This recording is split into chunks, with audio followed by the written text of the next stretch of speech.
I must say, this is my first time in Taiwan. Actually, my first time in Asia. I'm really excited. And thank you.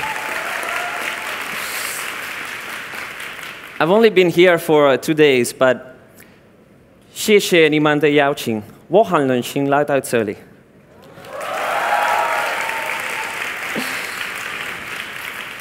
Before I speak, I've got something important to say. This is TED, so they told me to be very brief and to the point, concise.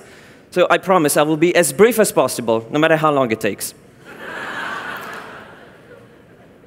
I come from a conference that was held in Doha, Qatar, at the International Education and Resource Network Summit, one of the most important conferences in the world about education. And I've done it a couple of other times. So, right, successful, running around the world, everything was laid out for me. Not. And I come from a small village in the north of Italy, from a lower middle class family. Actually, to be perfectly honest, to European standards, a pretty poor family. And if I look back in my past, I realized that very few would have bet on me. I was, one of the losers. I was kind of a nerd. I'm proud of it. It was fun. Still am. So, but I mean, the school environment was really tough. You had to fight your way out. When I say fight, I don't mean in the metaphorical terms. I mean literally fight. And as you can tell, I mean, that's me right there, the tough-looking one. Yeah. I was clearly the strongest and biggest of the whole bunch, so no problem for me there. When I was 14, I had to decide the high school to attend. And my teacher, he said to my mom, Miss, I'm sorry, but your son is not one of the smart kids. No, he's, kind of stupid. So he was asking weird questions, and you should just send him to work. Don't bother sending him to school. And certainly don't send him to the gymnasium, the toughest school in the country. I mean, ever. And so my parents, being the obviously awesome parents that they are, they didn't listen to that pile of nonsense, and they sent me precisely to the school that they said I would never be able to make it. And 2 years later, I was given a chance.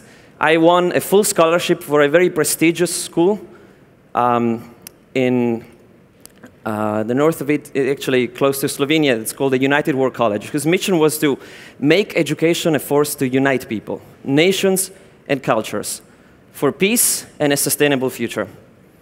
Just like my previous school, the same thing. Yeah, it was kind of like that. But this was my turning point. In that school, I had amazing teachers, and they were the best. Because more than just teachers, they were mentors, they were guides, and they were friends.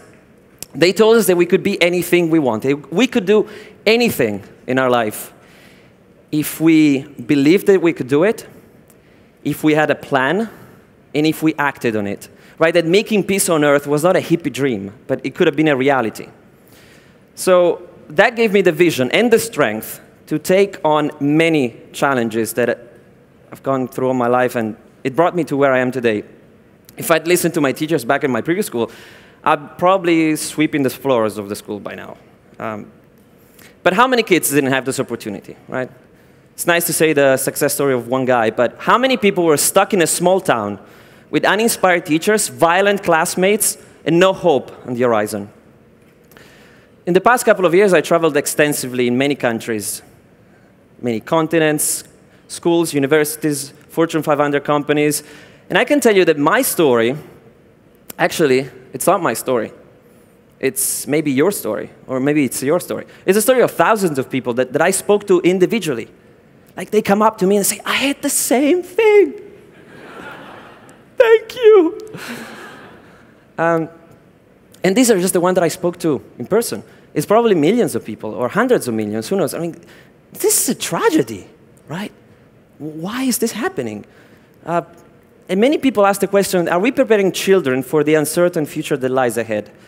But before we can answer this question, I think we must first address two very important issues. The first is, do we even know what we're looking for? I mean, what's the purpose? What is education for? Because if we don't agree what education is for, then we can never say we're doing a good or a poor job. So I'm going to tell you what education was for. And education was created for making factory workers. See, at the end of the 18th centuries, industrialists had a problem. They really had a hard time convincing people to leave the open fields and come and work at a factory with dark rooms, 10 to 12 hours a day, repeating the same monotonous, mindless task over and over, obeying every order without ever questioning anything, and never complain about it. I mean, you can see why they had troubles finding volunteers. I'm sure you've seen the historical reenactment by Mr. Chaplin. And so they created something called public education, a place where you are strictly separated by year, where you have to follow order, never question authority, and just do what you're told. Sit down and shut up until you're told otherwise. Just obey orders. We spend the first 3 years of our lives learning how to walk and talk, kind of useful skills, I'd say. And for the rest, we are told, sit down and shut up. Yeah, that sounds like a great idea. I'm going to do that. Just follow orders, exactly as instructed. Never question authority. I remember in elementary school, one day the teacher told us, now, children, whatever I ask, I want you all to answer at once. Understood? OK. So how much is 6 times 4? And we all said, at once.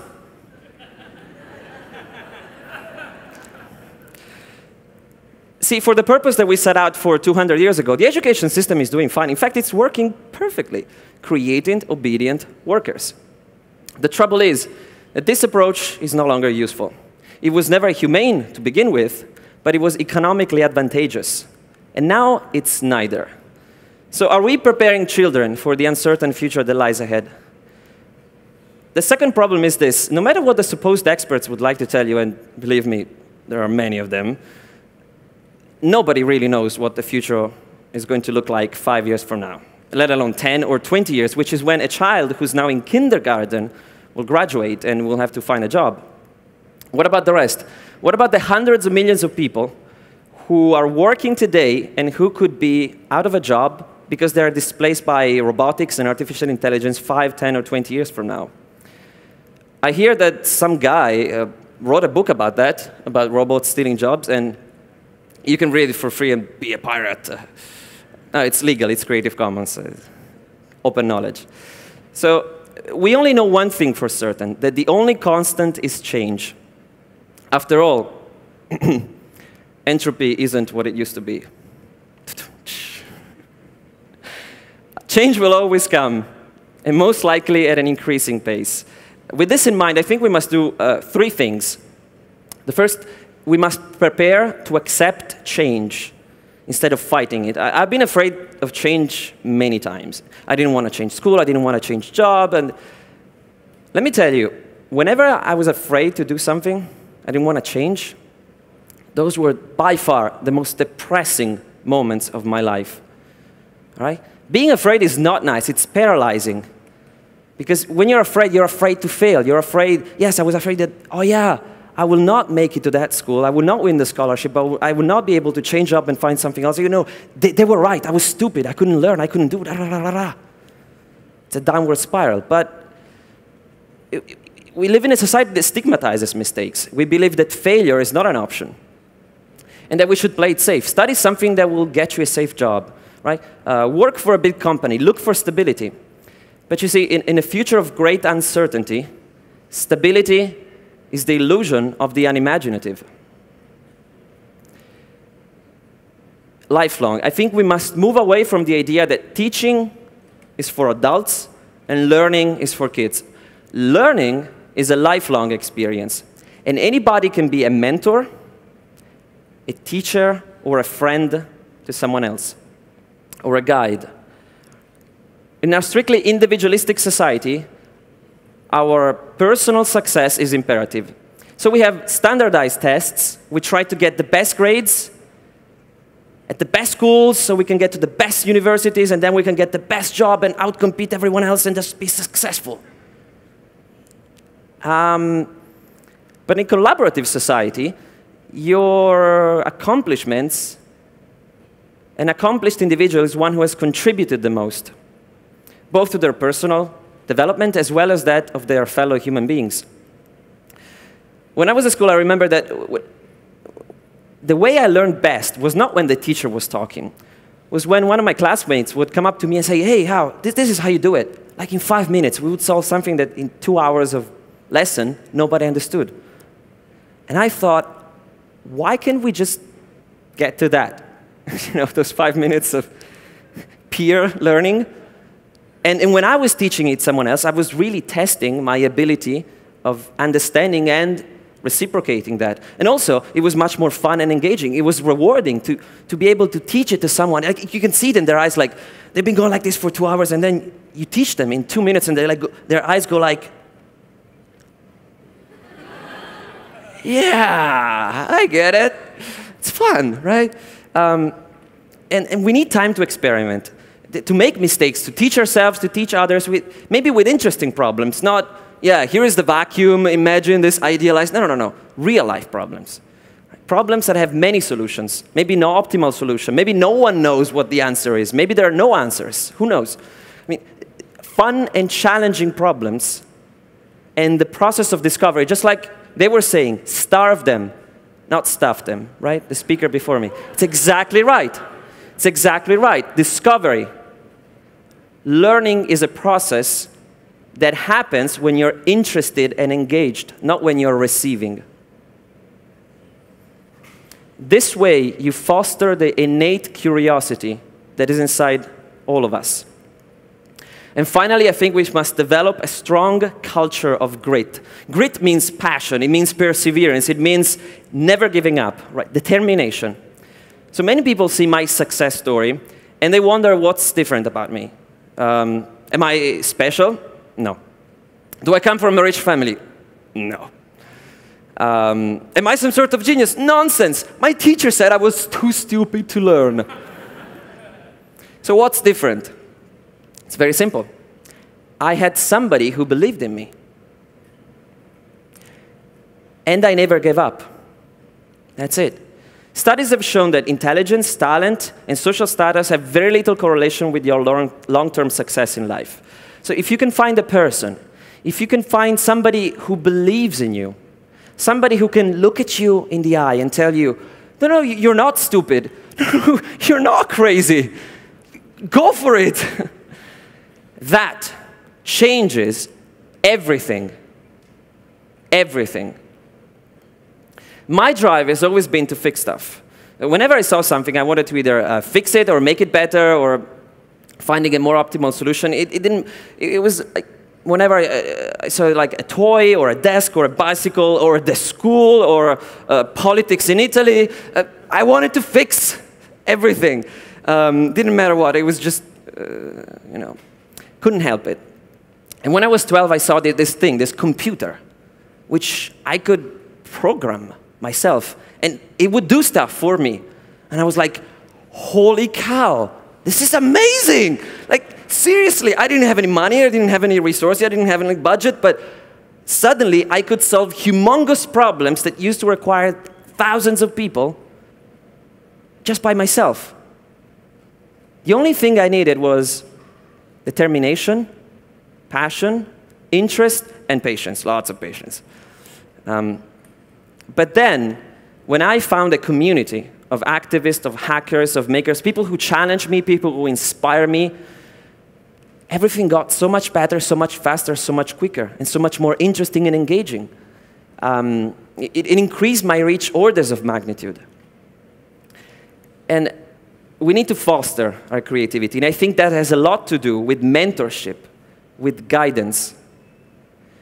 First, I had my parents who believed in me, and then my school, the college, and then countless other people to which I owe everything that I am now. There are many people here on the stage. You can't see them. Well, I'm not crazy. I don't really see them, but you know what I mean. I'm standing on their shoulders. If it hadn't been for them, I would not be here now, talking to you. And technology is now making this process easier, more scalable than ever. Because right now, your mentor doesn't have to be in the same village, doesn't have to be in the same town, or even the same country, doesn't even have to speak the same language. we kind of forget that only 6% of the world speaks English natively, and 73% of the world doesn't understand any English. But now technology is taking down also this barrier. For the first time in human history, we have the technological tools to bring about a revolution in education. But it won't come by itself. We need people too. And also, we need the right mindset. So that's my project, Exploring. Imagine if the sum of human knowledge were available to everyone on Earth, anywhere on Earth, to everyone in any language, on video. And imagine you could be a farmer in India, or a hacker in Taiwan, or a solar engineer in Ecuador. Imagine if you could teach your skills to anybody, regardless of where they are, or what language they speak, or how rich they are. Wouldn't it be great? But better yet, what if you could be a guide? What if you could be a mentor to someone who hasn't figured out yet what they want to do? Whenever I travel, I see thousands and thousands of young people, kids who tell me, I don't know what to do, but I need to decide my university, and my parents are telling me this, and my job, blah, blah, blah, blah. They don't have the time to think, to experiment. They don't have any guidance. What if we could use technology to make that happen easily? Imagine a strong community of dedicated individuals who want to help each other, who are solving challenging and fun problems. Everything that I've talked about up until now in this 13 minutes, everything that I've learned in my life, everything that I am, it's right here in this project. So this is it. It's my mission, it's my passion, it's my drive. It's what keeps me awake at night at 3 a.m. and happy to do it. And with your help, I think we can make it. So that's my part. Now, since this is a conference about education, here's your homework. If you can inspire somebody to follow their passion, if you can give them a chance and make them feel special, I can tell you, in fact, I can guarantee you from personal experience, you will have saved a life. So, off you go. Save a life.